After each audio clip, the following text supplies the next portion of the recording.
Madame, Monsieur, bonsoir. Bienvenue dans le 20h de la RTS. Voici les titres de ce journal. Pèlerinage marial de Popenguine. Le président Bassirou Diomaye Diakhar Faye s'est rendu ce samedi dans la cité religieuse. Sur place, il a été accueilli par l'archevêque de Dakar, Monseigneur Benjamin Ndiaye, à qui il a réitéré le soutien de l'État. Dans ce journal, une large fenêtre est consacrée à cet événement religieux. Nous serons en direct avec nos équipes sur place. Après Popenguine, le chef de l'État s'est rendu au CICES où se déroule la FIARA, la Foire internationale de l'agriculture et des ressources animales, se tient cette année sous le thème « Le défi de la souveraineté alimentaire face au changement climatique ». Également dans l'actualité, la mise en service du bus Rapid Transit, 72 heures après le top départ. Les gares refusent du monde. Combien de passagers ont été transportés? Les tarifs. Les gares non encore desservies. On en parle avec Tcherno Birahim Aou, le directeur général du CETUD, et notre invité ce soir. Et puis nous irons au Maroc pour le Festival international du cinéma africain de Khouribga. Les projections de films se poursuivent. Les réalisateurs, vous allez le voir, rivalisent de créativité. Reportage de nos envoyés spéciaux à suivre.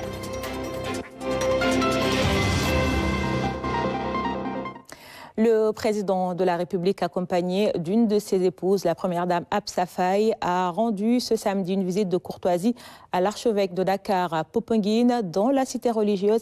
La communauté catholique, vous le savez, prépare le 136e pèlerinage marial. Occasion pour le président Bassirou Diomaye Diakhar Faye de réaffirmer son engagement et son soutien dans la réalisation des projets prioritaires.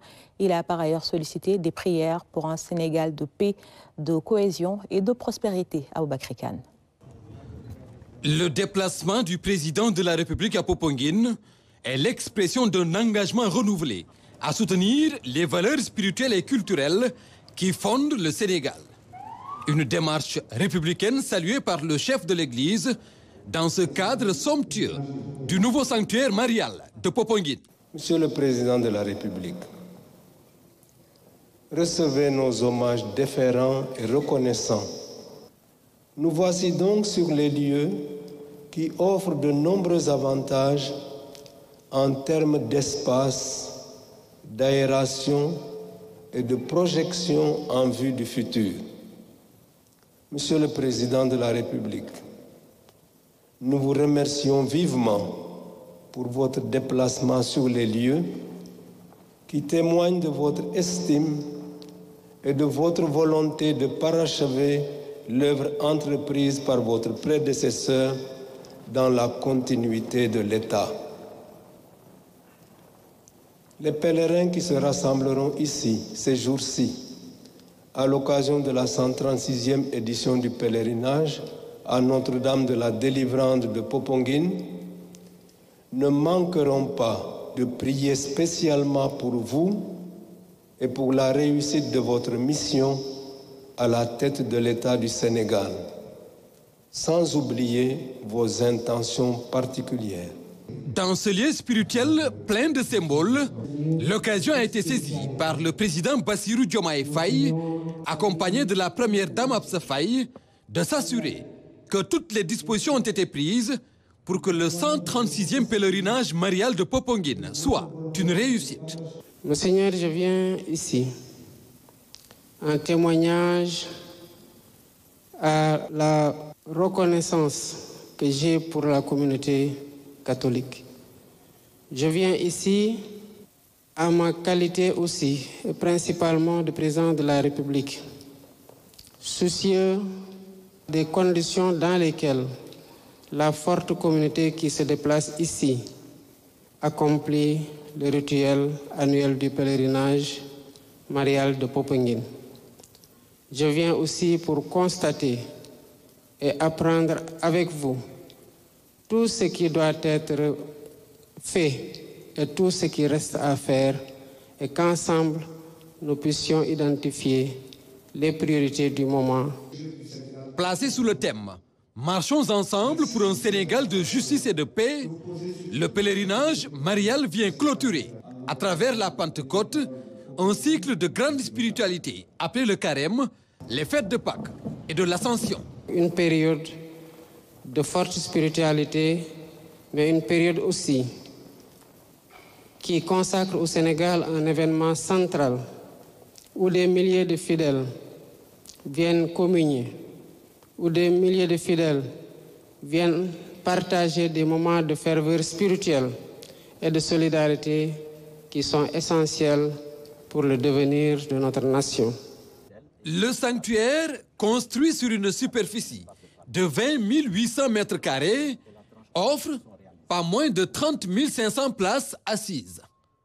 En ce lieu où l'on se sent en communion avec la Vierge Marie, Notre-Dame de la Délivrande, des prières seront formulées pour célébrer la Pentecôte. Le chef de l'État souhaite que celle-ci contribue à renforcer la cohésion sociale et à promouvoir l'unité dans la diversité au sein de la nation, fondement même de notre vivre ensemble. Cette diversité que nous considérons comme une force et que nous donnons un exemple au monde entier doit être entretenue par l'engagement soutenu de l'État aux côtés de la communauté chrétienne. Parce qu'en ce lieu, Notre-Dame de la Délivrande, qui est célébrée, nous offre un merveilleux exemple par les valeurs universelles qu'elle incarne dans un modèle de vertu, d'amour, de compassion et de pardon. Toutes choses dont nous avons besoin aujourd'hui au Sénégal pour refonder notre vivre ensemble. Veuillez prier pour le Sénégal, pour un Sénégal uni, un Sénégal de paix, un Sénégal de prospérité. Prière pour que ce lieu de spiritualité soit une source intarissable de dons de Dieu. Après Popenguine, le président de la République a visité ce samedi les stands de la FIARA 2024, un rendez-vous annuel pour les acteurs de l'agriculture et de l'élevage, une plateforme salutaire qui a permis au chef de l'État d'échanger avec les producteurs et transformateurs de la chaîne des valeurs agricoles. Il s'en félicite et invite les Sénégalais à changer les habitudes alimentaires pour une souveraineté à court terme. Aboubakry Kane. Assurer la promotion et les échanges commerciaux des organisations de producteurs du Sénégal et de la sous-région, telle est entre autres la vocation de la FIARA. Habitué de ce rendez-vous annuel et passionné de l'agriculture dans son sens large, le président Bassirou Diomaye Faye a pu visiter les stands et échanger avec les acteurs. Chaque année que la FIARA ou le salon est organisé, je suis venu visiter. Et j'ai passé beaucoup plus de temps que je n'en ai passé aujourd'hui, parce que quand j'entre ici, c'est toute une passion que je vois, qu'il s'agisse de l'agriculture, qu'il s'agisse de l'élevage ou qu'il s'agisse de la transformation des produits de toute nature. J'en suis toujours ressorti triste parce que je voyais le potentiel qu'il fallait exploiter pour prendre en charge les défis qui s'imposent à nous, en Afrique de façon générale, mais surtout ici au Sénégal. Nous avons des problèmes qu'on n'a pas encore réglés. Une oreille attentive pour surtout recueillir les préoccupations des différents exposants. Une approche de rupture systémique qui privilégie l'écoute pour mieux prendre en compte les aspirations des acteurs de l'agriculture et de l'élevage, mais aussi de la transformation des produits issus de ces secteurs, ce qui permettra de mettre en œuvre la vision et le projet. Nous avons dit que nous voulons que notre mandat soit marqué par l'accession réelle du Sénégal à la souveraineté. Pas seulement à la souveraineté internationale, mais à la souveraineté alimentaire, à la souveraineté monétaire, à la souveraineté pharmaceutique, à la souveraineté numérique, j'en passe. Donc, des rendez-vous comme ça qui permettent aux acteurs qui ont les solutions à apporter et qui demandent un accompagnement de l'État, c'est un rendez-vous important dans le sens où ça permet aux autorités, notamment les ministres, mais aussi le président de la République que je suis, de voir l'horizon des possibles et ce qui est en train d'être réalisé de façon effective. Parce que les gens viennent exposer des résultats de travaux ou de réalisations qui sont déjà faits sur le terrain. L'atteinte des objectifs passe par des mesures idoines pour une bonne campagne agricole et un soutien adéquat au monde paysan. Pour cette année et pour la première fois, l'engrais a fait l'objet d'un appel d'offres, grâce auquel le prix de l'engrais va baisser cette année comparativement aux 3 dernières années. Mieux, il y aura une plus grande disponibilité de l'engrais. Encore mieux, nous avons pour cette année impliqué les autorités militaires pour que les subventions et l'accompagnement de façon générale pour lequel l'État injecte beaucoup d'argent aille effectivement aux vrais bénéficiaires, à savoir les agriculteurs, les éleveurs. Et nous allons non seulement renforcer ces investissements-là, mais nous allons encore faire davantage dans la gouvernance pour avoir les résultats sans lesquels il n'y a pas de souveraineté. Tant qu'on ne réussira pas à cultiver pour nous-mêmes ce que nous consommons et qu'on dépendra des aléas de la conjoncture internationale ou même des caprices d'autres pays qui décident de ne pas vendre, on aura des problèmes pour nous alimenter correctement. La directive est donc claire, adapter la politique agricole à nos besoins alimentaires, produire ce que nous consommons, mais aussi sensibiliser les Sénégalais à consommer ce que nous produisons. Et pendant ce temps, le Premier ministre Ousmane Sonko présidait ce samedi un conseil interministériel. Il est consacré aux examens et concours CFE, le brevet, le bac ou encore d'autres examens. Chef du gouvernement veut s'assurer de leur bonne organisation. Il a pris 19 mesures allant de la préparation au déroulement avec un accent particulier sur la lancinante question de l'état civil des candidats à Ramdao. Certaines épreuves du CFE ont déjà démarré. Le bac général et le bac technique pointent. Une dizaine d'examens et de concours à tenir entre mai et octobre. Pour la première fois, un conseil interministériel leur consacre une attention exclusive. Nous connaissons bien les défis et ils sont colossaux. Quand on parle d'éducation, c'est l'infrastructure, c'est le social, c'est les ressources humaines. Il nous faut travailler à être assez performants sur chacune de ces rubriques. 19 mesures seront édictées par le Premier ministre pour améliorer l'organisation des examens et concours à venir. La question de l'état civil y occupe une place centrale. Monsieur le Premier ministre engage les ministres chargés de la justice et des collectivités territoriales, en collaboration étroite avec les maires et leurs associations, à apporter un traitement intransigeant aux abus sur l'état civil, notamment en identifiant et en sanctionnant les auteurs de contrefaçon dans les mairies et leurs complices externes. Parce qu'il est inadmissible que des citoyens de manière générale et particulièrement des enfants soient victimes des négligences, même pas des fautes d'agents qui ne font pas ce qu'ils doivent faire, ou alors pour des raisons liées au monnayage, se retrouvent à délivrer le même papier à 50 personnes. C'est des questions qui ont des solutions très simples. C'est la fermeté dans l'application de la loi. Et c'est pourquoi nous attachons beaucoup de prix à ce qu'on mette fin définitivement à ce phénomène. C'est que près de 70 000 candidats au CFE, 5 800 au BFM sont confrontés au problème d'état civil. Le Premier ministre prend le taureau par les cornes, de même qu'il souhaite relever le défi des programmes à assainir. Il faut aller vers le pragmatisme au sein de l'éducation. Mais je vais mettre en exergue 2 ou 3 éléments. C'est l'introduction de nos langues nationales. Nous considérons qu'une partie de notre retard s'explique par le fait que nous voulons, à bas âge, imposer à nos enfants de s'alphabétiser dans des langues qu'ils ne possèdent pas, que même leur papa et leur maman souvent ne possèdent pas ou ne possèdent qu'imparfaitement. Et ça n'existe qu'en Afrique. Les études ont démontré qu'on perd entre 8 et 13 ans pour que l'enfant essaie de posséder une autre langue, alors qu'au moment où il va à la maternelle, il parlait déjà sa langue maternelle. L'autre élément important, c'est éventuellement l'amélioration de l'apprentissage de l'anglais, qui est par la force des choses devenue la langue de communication internationale. Dans ces directives, Le Premier ministre a aussi insisté sur le convoyage et la sécurisation des épreuves, la mobilisation des ressources nécessaires à l'organisation des examens et concours, la prise en charge sanitaire des candidats. Et pour une meilleure prise en charge des différentes préoccupations dans le pays, le Premier ministre a fait part d'une option, le rebasing social, expliqué en marge du Conseil interministériel sur les examens et concours.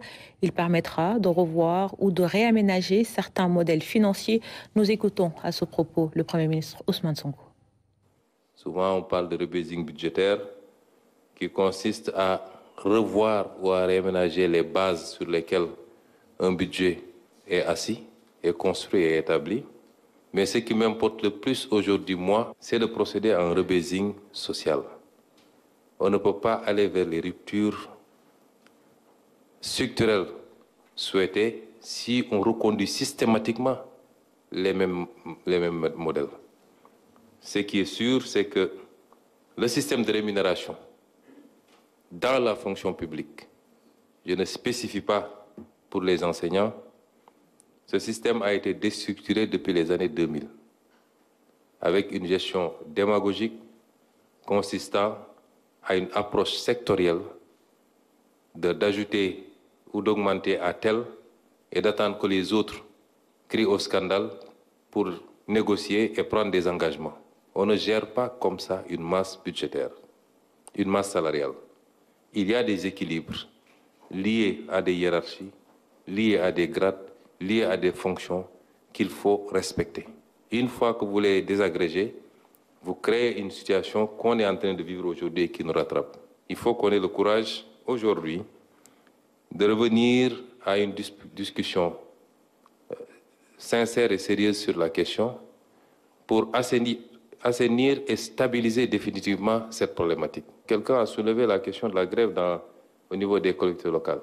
Comment pouvez-vous inscrire dans un texte qu'à chaque augmentation accordée aux gens de la fonction publique doit immédiatement profiter aux agents des collectivités locales, alors que l'État ne transfère pas à ses mairies les moyens qui doivent aller avec? Quelle est la mairie au Sénégal qui peut suivre le rythme? Il n'y en a pas. Enfin, le bus rapide transit mis en service au grand bonheur des usagers. Beaucoup de Dakarois ne se livrent plus à la course à la quête d'un moyen de transport. Le BRT, avec son démarrage, ce vaste projet pour un transport de qualité, donne un nouveau souffle à la mobilité et surtout procure un gain de temps énorme aux voyageurs. Mariam Beramba est allée à leur rencontre. Telle une vedette, le BRT ne passe pas inaperçu. Nous sommes à Guédiawaye. Ici, usagers et riverains saluent la mise en service du bus rapide transit. À l'image de Hamidou Mbaye, qui compte un gain de temps énorme avec ce moyen de transport. Moi, je viens de Liberté 5 pour arriver à la préfecture de Guédiawaye et ça m'a pris moins de 30 minutes. Et des arrêts de 1 à 2 minutes. Donc, si vous enlevez ça, c'est-à-dire qu'entre 15 et 10 à 15 minutes, vous faites Liberté 5, Guédiawaye. Autre aspect, cette infrastructure a carrément changé le cadre de vie. Moi, je connaissais un peu cette zone-là où nous sommes. Ça change totalement le cadre de vie. Totalement. Et ça, c'est aussi un autre aspect de la durabilité de nos villes. Un pays devrait quitter un point A pour aller en point B. Et là, je pense que nous avons dépassé même le point B avec vraiment les BRT. À la gare Liberté 6, même décor. Ici, le BRT, une aubaine. Surtout pour les élèves. Le BRT, vraiment, je trouve que c'est une excellente idée parce que ça nous arrange, ça nous facilite notre vie scolaire. Par exemple, là, on doit quitter Liberté 6 parce qu'on était en train de faire un cours de renforcement pour rejoindre un autre cours à BM et ça nous facilite. Aussi, sur un autre point, les bus qu'on ne fait pas vraiment confiance ces temps-ci à cause des accidents et tout. Avec le BRT, c'est la sécurité. Toutefois, certains souhaitent qu'on revoie les tarifs. De Guédiawaye à Petersen, c'est 500. On devrait diminuer le prix de Liberté 6 à Petersen aussi, c'est 400 bahts. La distance, elle n'est pas si grande en fait. On devrait diminuer le prix par rapport à Guédiawaye qui fait 500. On devrait au moins amener ça à 300 vu la distance. D'autres appellent les populations à préserver ce patrimoine national. Appel sénégalais, nous faisons affaire bi. Vraiment, je suis ému. C'est en Europe, c'est comme en Europe. Et puis bon, nous remercions le président Macky Sall, sincèrement parlé, pour ce beau travail qu'il a fait pour le peuple sénégalais. Et puis nous souhaitons que le président actuel, Sonko Diomaye, qu'il fasse de mieux, vraiment, pour que le Sénégal émerveille. Le bus rapide transit, une révolution des transports de masse pour désengorger la métropole de Dakar. Pour rappel, les statistiques renseignent que les embouteillages occasionnent des pertes énormes estimées à 100 milliards chaque année. L'objectif d'acheminer 300 000 voyageurs par jour semble être atteint. Après 3 jours de mise en service, les stations du BRT refusent du monde au départ comme à l'arrivée. Les usagers qui saluent l'initiative souhaitent la réduction des tarifs fixés. Ils invitent par ailleurs les populations à respecter les différentes mesures pour le bien de tous. Fantabadji. Heure de pointe à la gare de Petersen. Au départ comme à l'arrivée, l'affluence est au rendez-vous. Présentement, nous sommes hautement satisfaits. Nous avons atteint notre objectif. Nous avons vu que la population a répondu favorablement à notre appel. Donc déjà, nous, notre but, c'est d'aider les populations à se déplacer parce que nous savons tous que Dakar est une ville vraiment compliquée en termes d'embouteillage et tout. Donc, raison pour laquelle nous avons vu que la population a répondu favorablement à notre appel. Situation oblige, Dakar Mobilité, chargée de gérer le flux de passagers, annonce de nouvelles mesures pour offrir un meilleur service aux usagers. On espère que ça va aller de l'avant. Ça va nous permettre nous-mêmes de corriger certains paramètres. Parce que déjà, toutes nos procédures ont été élaborées par des experts en fonction de leur expérience. Mais comme on dit, chaque environnement avec ses particularités. Donc, raison pour laquelle, forcément, toutes les procédures qu'on a eu à rédiger vont forcément être améliorées. Voilà, en fonction de la situation qu'on vit, en fonction du trafic, en fonction de notre population. Forcément, ces procédures sont amenées à être améliorées. On ajoute les gares, parce que pour l'instant, on est à 14. Ça serait mieux qu'on ajoute jusqu'à les 23 gares, en fait. Après sa mise en service, certains demandent la réduction du coût du transport, notamment dans la banlieue. Hier, j'ai pris la première fois pour aller de LPA à la préfecture. Mais je trouve que c'est assez cher quand même. Surtout pour nous, les démunis, entre guillemets, là. C'est 500 francs qu'ils m'ont facturé. Une zone, 400 francs. En tout cas, les parcelles, c'est cher. Parce qu'on a l'embarras du choix entre les Tata, les Ndiaye et surtout les Clando.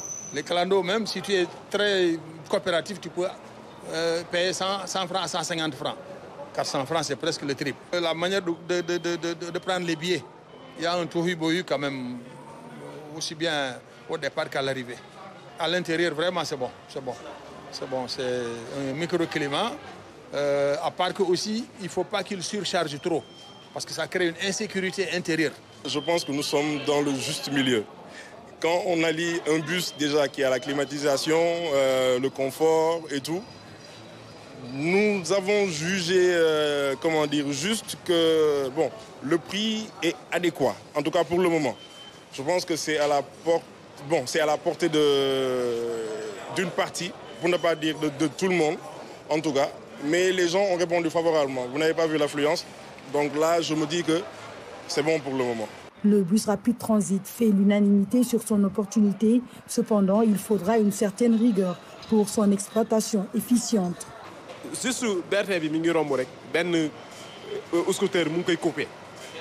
Malheureusement, certains citoyens manquent de civisme. Parfois, des conducteurs de scooters se disputent la route avec le BRT. Il faut vraiment prendre des mesures fortes, voire même des sanctions pour freiner ces dérives. C'est vraiment déplorable. Alors que c'est un patrimoine à préserver.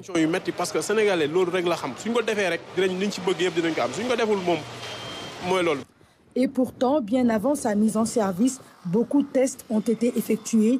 Des communications et des sensibilisations à grande échelle menées pour informer les usagers sur le projet du bus rapide transit. Et pour parler du démarrage commercial du bus Rapid Transit, avec moi sur ce plateau, Thierno Birahim Ao, directeur général du CETUD, conseil exécutif des transports urbains de Dakar. Bonsoir Monsieur Ao, merci d'avoir accepté notre invitation. Bonsoir Mariam. Alors, depuis 72 heures, c'est le feu vert pour le bus Rapid Transit. Quelle première appréciation faites-vous de ce début d'exploitation? Une belle victoire pour le Sénégal. Nous avons démarré l'exploitation avec le lancement présidé par M. le ministre des Transports terrestres, M. Malick Ndiaye. Une belle victoire parce que le Sénégal est en train d'exploiter le premier BRT au monde 100% électrique. C'est ce que nous avons offert au Sénégal. Et ce BRT a été primé meilleur projet 2024 dans le cadre des innovations que nous avons implémentées pour la structuration institutionnelle et financière de la partie PPP. Les sourires des Sénégalais, le temps de parcours qui a été réduit de moitié entre Guédiawaye et Dakar, qui se transforme en temps pour la famille, pour l'éducation, pour la productivité, est extrêmement important pour les Dakarois quand on sait que 900 milliards sont perdus annuellement du fait des externalités négatives liées au transport routier. Donc ce changement de paradigme que nous opérons avec l'introduction de transport de masse et le dernier venu, le BRT, est extrêmement important pour les Sénégalais et nous avons eu tout le plaisir à être au service des Sénégalais pendant ces années pour en arriver là et vous livrer le service de qualité que vous avez depuis mercredi. Alors, est-ce que le comportement des bus est pareil qu'en phase test ou avez-vous noté des changements? Alors, c'est l'occasion de revenir sur les tests qui ont été extrêmement lourds et rigoureux. On a fait 4 mois de tests. J'ai entendu les Sénégalais dire qu'ils étaient impatients. Impatients. Ils sont en train de gaspiller beaucoup de carburant, même si ces bus sont 100% électriques. Mais tout ça est rigoureusement, en fait, géré, dimensionné dans un contrat modèle de PPP. Nous avons fait quasiment 2,7 millions de kilomètres avec un accident de niveau moyen. Et tout ça, c'était aussi pour faire s'habituer aux Sénégalais de la nouvelle infrastructure et des services BRT qui seront à des fréquences très élevées pour que chacun puisse adopter le comportement approprié par rapport à ce niveau de service. Donc, c'est des tests réussis, forcément une exploitation qui démarre bien. Il n'y a pas beaucoup d'incidents. J'ai reçu encore le rapport d'hier. Nous sommes à 45 000 voyageurs pour quelques 45 bus qui sont déployés sur un total du parc de 121. Vous savez aussi que nous exploitons seulement 14 stations. Donc c'est très prometteur et les Sénégalais apprécient le service. Et à quand l'ouverture des autres stations? Écoutez, on y travaille d'arrache-pied avec Ageroute, toutes les entreprises mobilisées. Nous attendons l'accompagnement de l'État aussi pour les quelques équipements à acquérir pour rendre conforme le reste des stations. Il en reste 8 en réalité, parce qu'il y a une station prête et qui n'est pas exploitée. Nous pensons raisonnablement que dans le 3e trimestre de cette année, au plus tard en septembre, on pourra déployer l'intégralité du service, offrir des fréquences de service de 2 minutes et moins. Actuellement, nous sommes à 6 minutes d'intervalle de service et c'est déjà bien apprécié parce que le bus offre le confort, la régularité et la sécurité attendue par les Sénégalais. Donc rendez-vous dans quelques mois et nous travaillons de jour et de nuit pour vous livrer l'intégralité du service. Vous parliez tantôt du nombre de bus déployés et de passagers. Et qu'en est-il des employés? Mais des employés heureux, c'est pour ça qu'il faut faire des projets structurants de cette nature-là. Le projet génère 1000 emplois directs. Aujourd'hui, le privé qui a porté l'investissement du BRT a recruté les 700 Sénégalais qui s'activent au quotidien pour vous rendre ce service de qualité. Donc bien sûr, des employés, des femmes et des jeunes très bien formés. Nous avons voulu mettre au cœur de ce projet l'équité, à l'accès dans l'emploi avec un critère exigeant de 35% d'emplois féminins. L'opérateur est déjà à 40%. Il faut que ces 40% se traduisent aussi en termes de conductrices. Là, il y a des efforts à faire, mais c'est lié au permis D, dont les femmes ne sont pas forcément très habituées.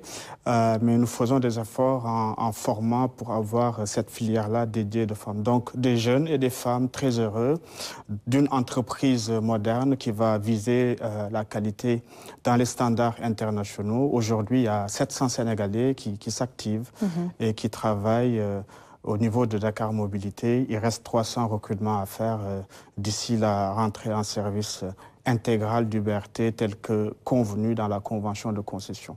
Il faut rappeler là que nous avons fait un appel d'offres international et c'est le secteur privé qui amène 30% de l'investissement total pour l'acquisition, l'exploitation et la maintenance du matériel roulant.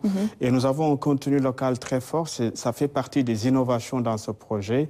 FONSIS porte les participations de l'AFTU et de Dakar Demdik dans le BRT et on travaille déjà sur un autre projet plus large de rabattement qui sera confié normalement aux opérateurs locaux pour rehausser le service de transport à Dakar en qualité comme en quantité.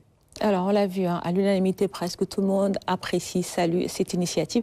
Toutefois, on l'a même regardé à travers les reportages qui sont passés. Certains usagers déplorent les prix un peu excessifs. Est-il envisageable de voir parler de réduction des tarifs peut-être?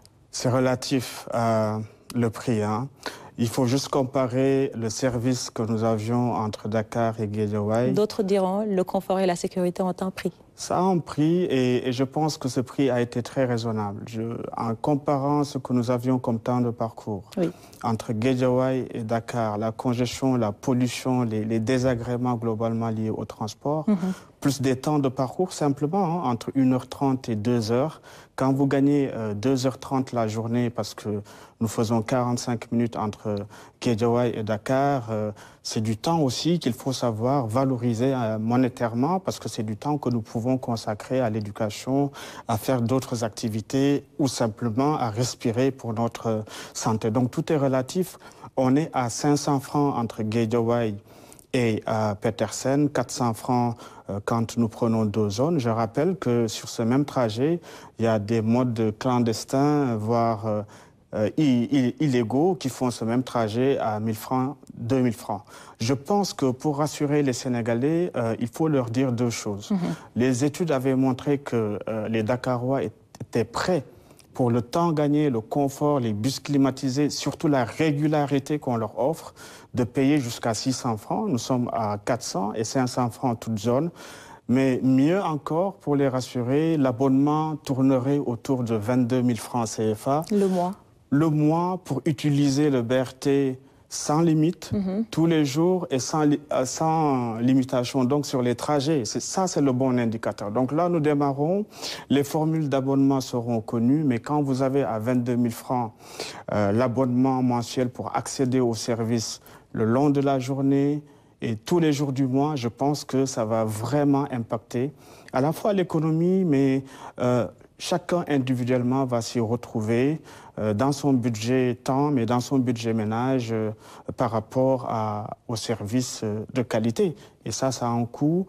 Et nous devons aussi veiller à ce que le contrat soit équilibré puisque l'investissement est privé. Maintenant, en plus de cela, on n'a pas suffisamment insisté sur les tarifs sociaux.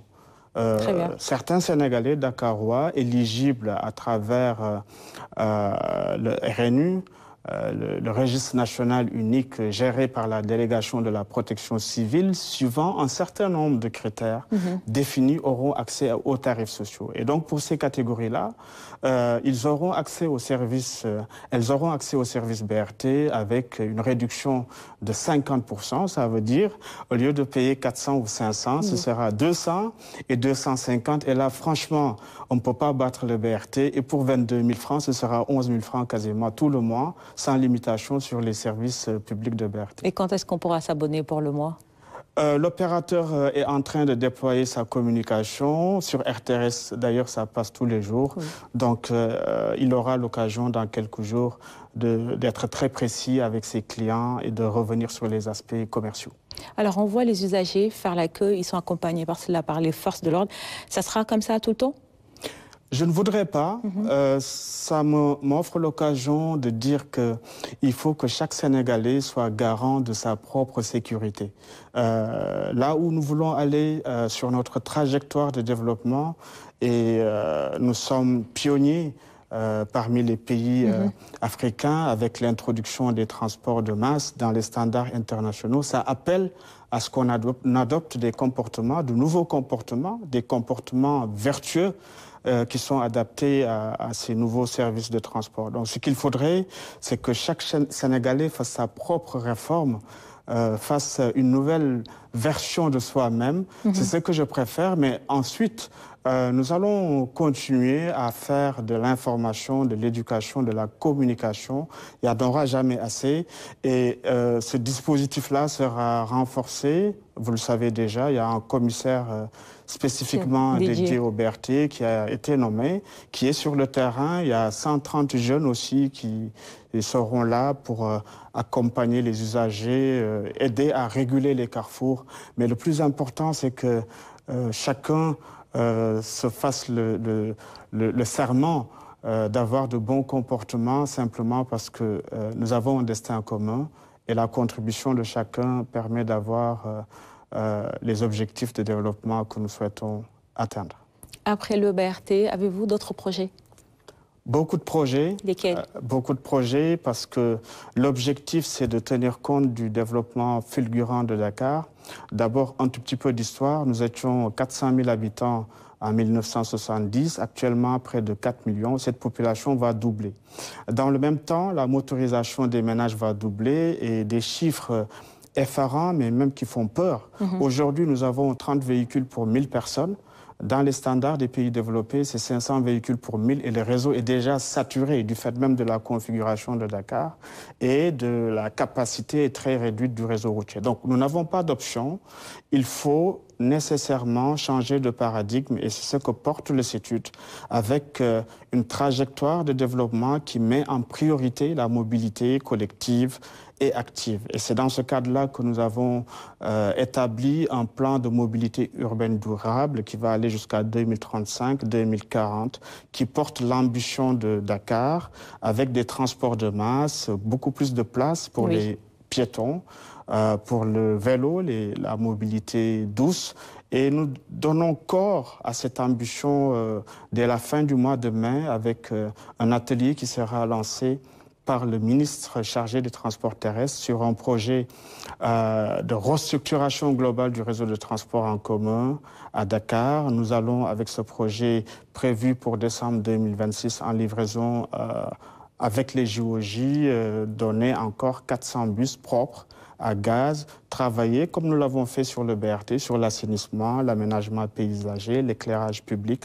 La deuxième phase permettra de porter ce projet à 1000 bus et ça demande juste à ce que on comprenne que Dakar est une ville qui va se développer avec les transports capacitaires et propres et pas par les véhicules parce que nous n'avons que 30 véhicules pour 1000 personnes et la ville est déjà saturée avec les véhicules. Très bien, merci beaucoup Thierno Birahim Aw. Je rappelle que vous êtes le directeur général du CETUD, Conseil exécutif des transports urbains de Dakar et vous étiez notre invité pour parler du démarrage de l'exploitation commerciale du bus rapide transit. Direction à présent Popenguine qui accueille la 136e édition du pèlerinage marial. Nous sommes en direct avec René Léon Fonseca. Bonsoir René, dites-nous quelle ambiance sur place à Popenguine. Bonsoir Mariama, bienvenue à Popenguine, la cité mariale qui s'est parée de ses plus beaux atouts, ses plus beaux atouts à l'image de ce sanctuaire, ce magnifique sanctuaire qui va accueillir ce lundi excusez-moi Mariama, ce magnifique sanctuaire, je disais tout à l'heure, qui va accueillir la messe, la traditionnelle messe de lundi de Pentecôte. Et justement, sachez juste que les pèlerins commencent à converger en masse vers la cité mariale. Ils viennent de partout, ils affluent de partout, de toutes les régions du Sénégal, mais aussi de la sous-région, dans un esprit de dévotion, mais également de ferveur et de communion Avignon. Et tout simplement, Mariama, sachez que nous allons revenir sur l'un des temps forts de cette journée. L'entretien avec l'évêque de Thiès, Monseigneur André Gueye, justement, qui va célébrer la grande messe de ce lundi ici dans ce magnifique sanctuaire. Monseigneur André Gueye qui est revenu justement, entre autres sujets, sur le sens du pèlerinage et l'importance du thème de cette 136e pèlerinage marial de Popenguine. Je vous propose de le suivre. Aller en pèlerinage, c'est sortir de soi-même pour aller à la quête du spirituel, pour répondre à cet appel profond que chaque homme ressent au-dedans de lui-même et pour refaire, pour approfondir sa relation avec le divin, avec Dieu. Pour nous, aller à Popenguine, c'est se mettre en marche pour retrouver la source, le sens de notre existence. Et c'est pourquoi nous acceptons de mettre tout comme entre parenthèses pour dédier ces moments profonds à la communion avec Dieu par l'intermédiaire, par la prière de la Vierge Marie. Et c'est pourquoi pour nous, le pèlerinage est un événement de foi, une démarche sublime de foi. Depuis le mois de janvier, le thème est déjà arrêté. Pourquoi nous l'avons choisi? C'est pour traduire la préoccupation des évêques, le patriotisme même des évêques pour notre pays. Et ce thème vient pour nous rappeler cela. Voilà donc le message qui sera lancé, puisque c'est moi-même qui vais célébrer la messe. Je vais appeler tout le monde, d'abord les chrétiens, et tout le monde, tous les compatriotes, tous les citoyens, à nous mettre effectivement en route, coude à coude, et comme le dit l'hymne national, épaule contre épaule, ensemble, en ayant le bien du pays pour seule et unique motivation. En changeant, bien sûr, cela implique que tous, nous changions nos manières de faire, de voir et de vivre pour que rien ne fasse obstacle à la justice et à la paix. C'est un défi, mais que nous voulons ensemble essayer de relever. Et pendant ce temps, Mariama, les membres du comité d'organisation finalisent les préparatifs pour une célébration réussie du pèlerinage. Dans les sanctuaires, tout est en place pour le bon déroulement des prières. Je vous propose de suivre ce reportage signé Damsila. Tout est fait prêt pour la célébration de la 136e édition du pèlerinage marial de Popenguine. Dans le nouveau et l'ancien sanctuaire, tous les dispositifs sont mis en place pour un bon accueil des pèlerins. On a deux sites, l'ancien sanctuaire, quoique ancien, mais toutes les activités du dimanche se passeront à l'ancien sanctuaire et à la grotte. Dans le nouveau sanctuaire, c'est seulement la messe du lundi, la messe solennelle, c'est pourquoi les pèlerins viennent justement en pèlerinage à Popenguine. C'est ici que ça va se passer, au nouveau sanctuaire.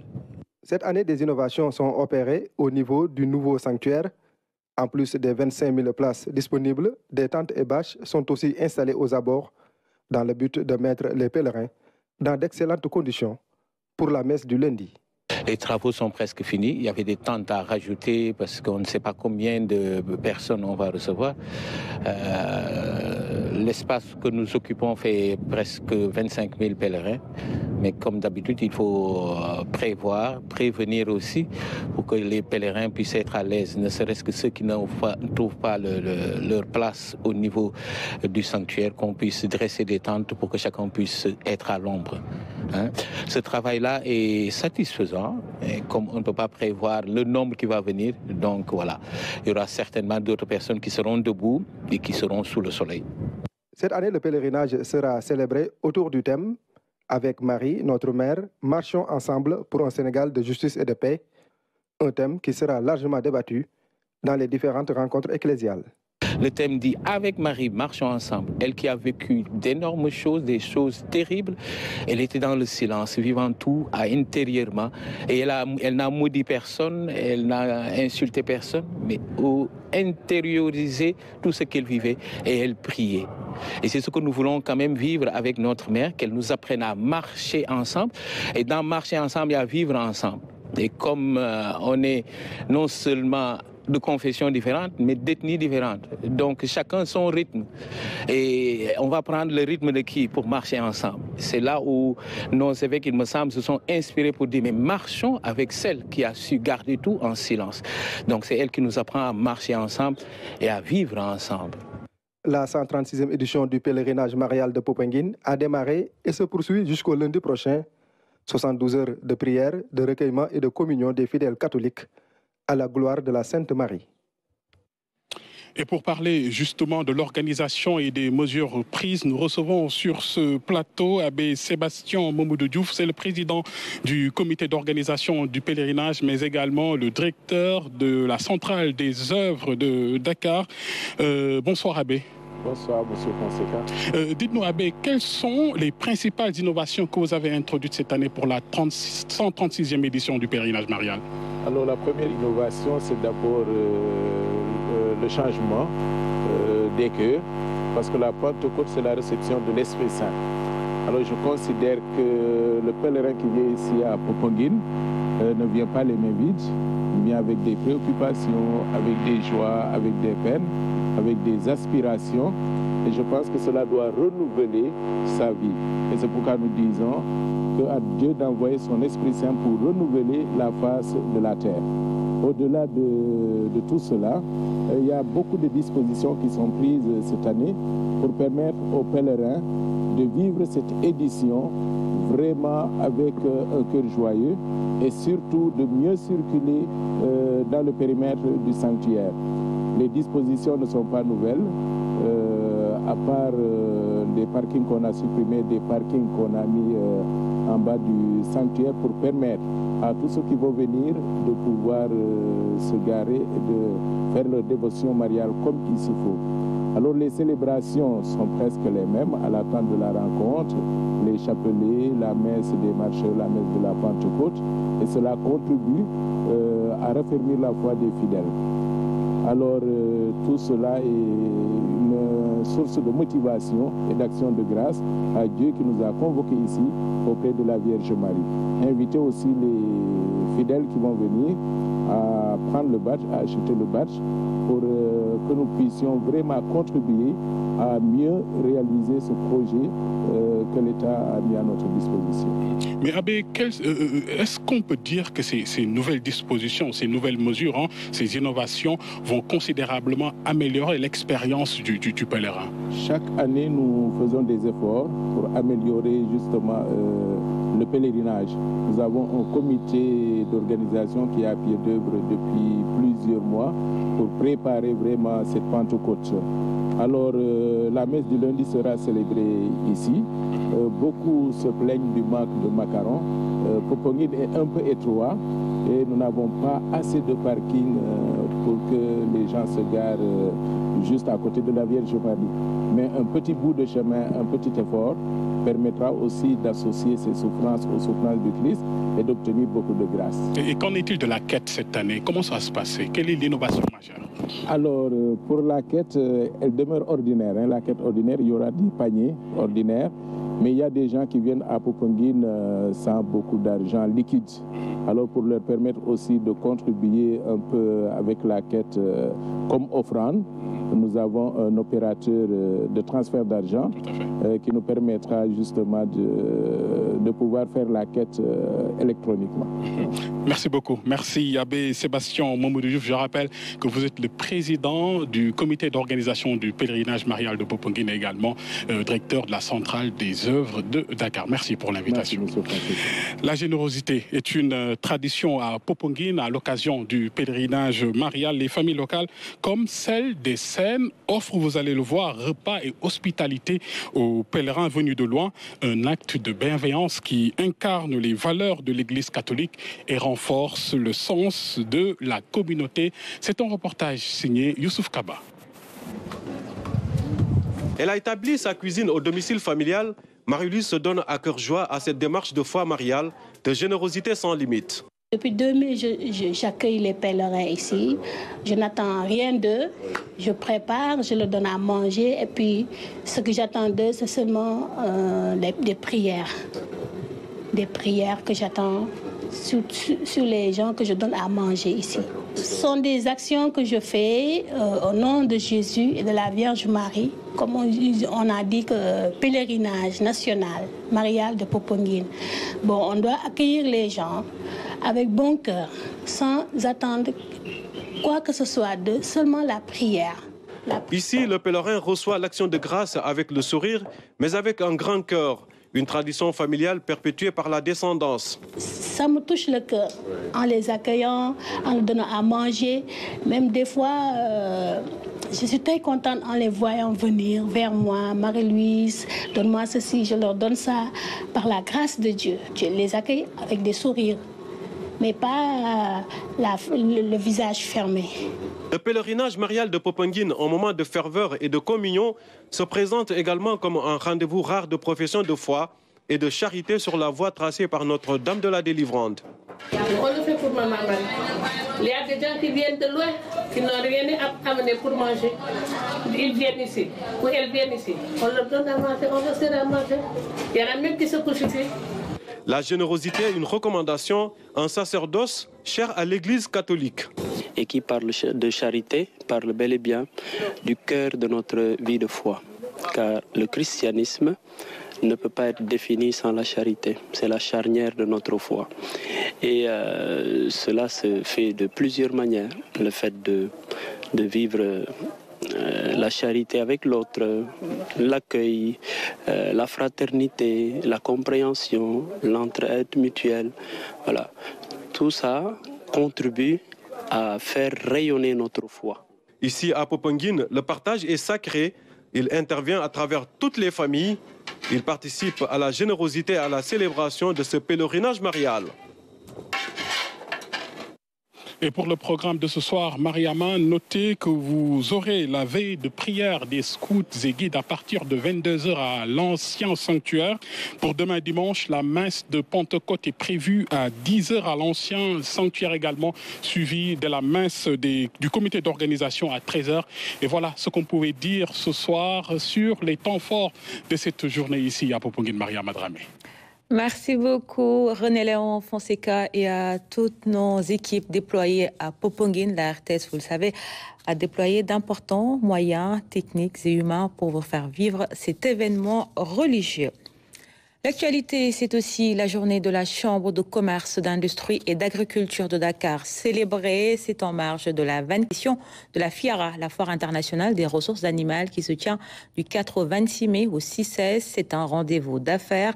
C'est aussi une vitrine pour les productions agricoles, animales et halieutiques. Lamine Fall et Mama Moussagnan.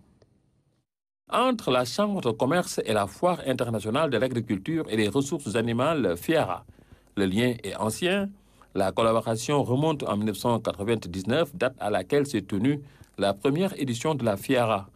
Plus de 24 ans après, l'institution consulaire de Dakar honorait dans ce haut lieu de parc d'exposition. Vous savez, la Chambre de commerce, c'est une chambre nationale où il y a l'industrie, l'agriculture et le commerce. Donc ces entités regroupées, ça peut être que bénéfique pour nous. Les uns produisent, les autres façonnent, les autres aussi commercialisent.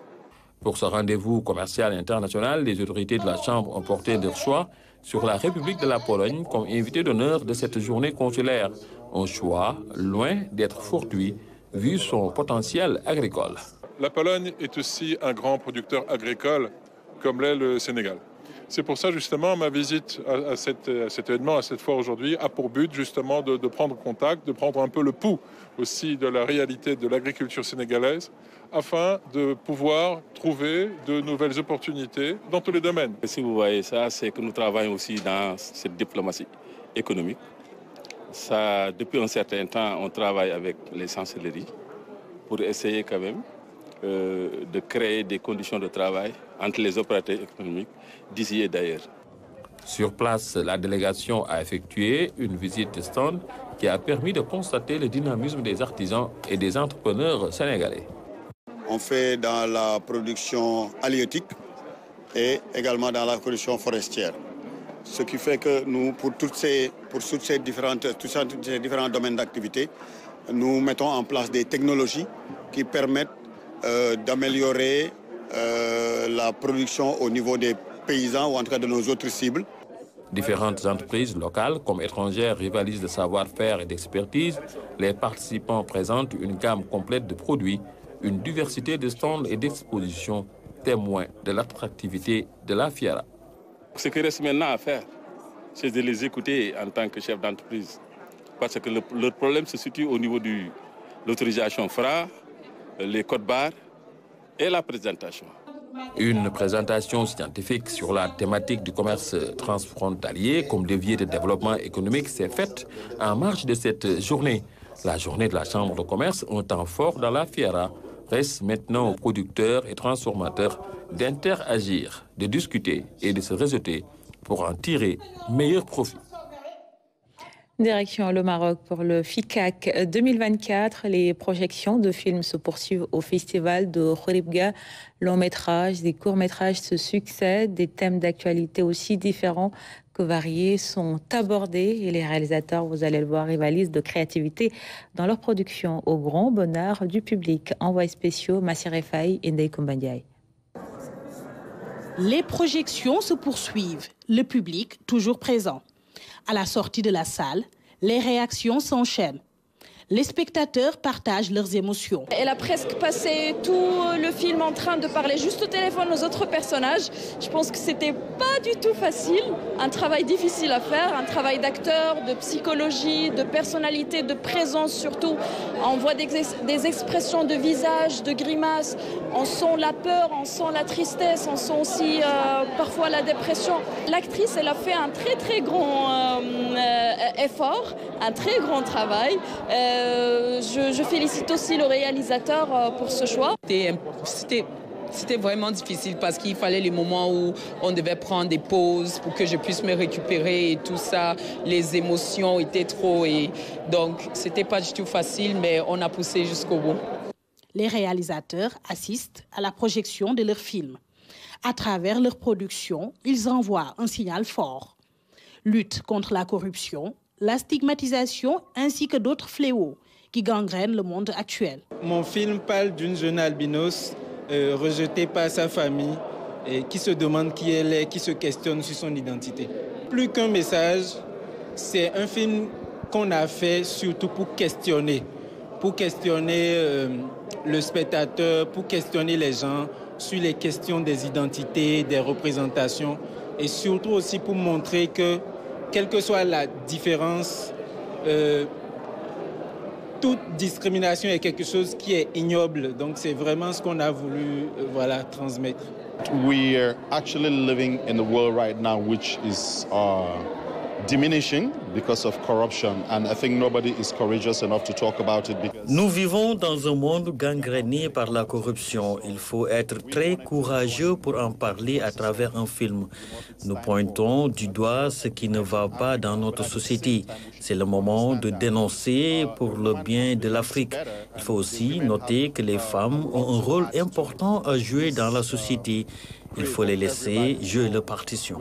Should in a way contribute in the mentality that there is no need to undermine women in the society. It was really challenging doing this project. À travers les contenus, le spectateur en apprend davantage sur la tradition de chaque peuple. Le cinéma africain est célébré en cette 24e édition du Festival de Khouribga. En plus des projections, il y a aussi des colloques et des débats sur les thèmes traités. Tout pour rehausser la beauté des richesses culturelles que renferme l'Afrique. Et c'est ainsi que s'achève cette édition. Merci pour votre fidélité. Bonne soirée à tous et à tout à l'heure.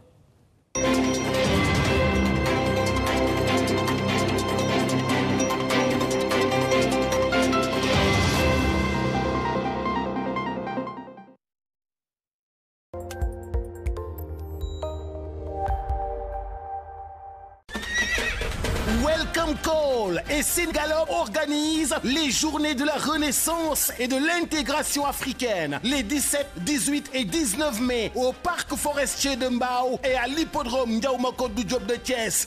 Naru Goriango, course bi dina dajale les meilleurs chevaux d'Afrique.